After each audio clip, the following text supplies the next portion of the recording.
Welcome to another Outer Inner Space transmission. This video is one video of 4 which talks about how you can use certain elements of your natal chart in correspondence to menstrual phases. This video is about the ovulation phase, but do check out the playlist because I have all the phases there. This whole series is based upon a collection that I've created, these excerpts, which is called Periods, Brainwaves and Astrology, and it talks about the interconnectedness of these rhythms and these cycles and how you can use your natal astrology and kind of sync with your rhythms in a way that brings you closer to your authentic frequency, to your own sense of timing, to your creative faculties, to your intuitive faculties, all these beautiful things.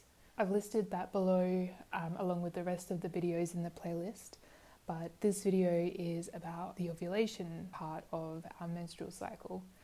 So ovulation happens typically 14 days after your first bleed, menstruation. Estrogen levels are at their peak, our womb is at the right condition in order to receive.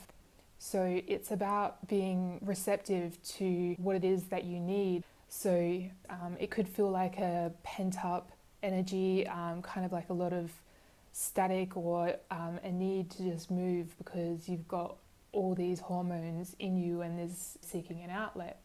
So what I encourage is looking at the natal Venus placement in your natal chart for that aspect of receptivity, but also this aura that is often around you at ovulation.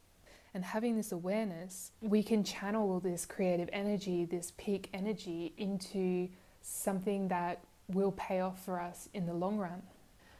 With ovulation, for me in the past, I've found I want to be seen because it's like a really magnetic time, hormonally, biologically. There's this aura, this essence, this energy around you. But if it isn't received, it can lead to a big kind of like drop-off point when the hormones start to deplete. So in just honoring yourself in these ways, in these really small little ways, then you can kind of build with each cycle as opposed to repeating the same cycle and not really seeing any growth, if that makes sense. One of the contributors to the Periods, Brainwaves and Astrology library is a friend of mine, a naturopath, Katie Schilling, and she shared with me this idea that what we do at ovulation, the way we direct our energy here, the seeds we plant take root in the 3 months following this point in our cycle. If you consider how it takes 12 weeks to form the fetus, that's one kind of creation, absolutely, but if procreation isn't your goal or isn't your immediate plan this cycle, that creative energy here can be channeled and directed to other seeds that you want to nourish and fertilize, basically. So it's a very small period of time, ovulation, 1 day and then a day before and after, but really being aware of where this phase is and directing our energy consciously at this time, we can plant amazing seeds for cycles down the track. And if you consider that every month, if you are ovulating every month, you've got all these really prime points that you can be planting seeds for your future self. So what I suggest here is using that Venus energy to make a date with yourself so that you are heard absolutely by yourself first and foremost. And these investments in yourself at this time, using this creative power to really nurture yourself and nurture your creative potential, can really help. For example, my natal Venus is in Capricorn in the 12th house. I'll use this time to really think about energy mastery and where I'm pointing my energy. And I know that if I point my energy at something that really matters to me, is in integrity, that Saturnian Capricorn essence, I know that this is going to pay off for me. And thinking about long-term strategy, it could also be, because of the 12th house influence, I could just be by myself in a movie watching something fantastical and then enjoying some time in nature and just replenishing my energy. It could also be being amongst people with Venus and really listening to the other and seeing how I could be of service to them or what it is that they need, knowing that down the line that energy will be returned to me. With Saturn, it has to do with karma.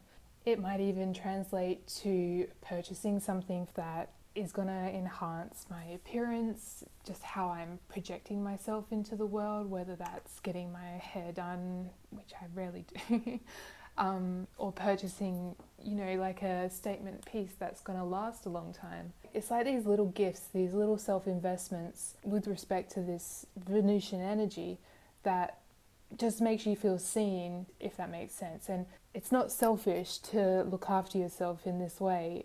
It doesn't have to be a huge significant gesture. It's just about really honoring what you need at this time and honoring your energy, whatever that means. It could mean having the day off. It could be having a date with a friend that you haven't seen for a long time, or it could just be making a plan for the next few months. It's just about directing your energy in a way that uses that creative capacity which is activated at this time. So I hope this gives you an idea of how the natal chart can really act as a guide during these different phases to really kind of just keep you on track and point you in the right direction.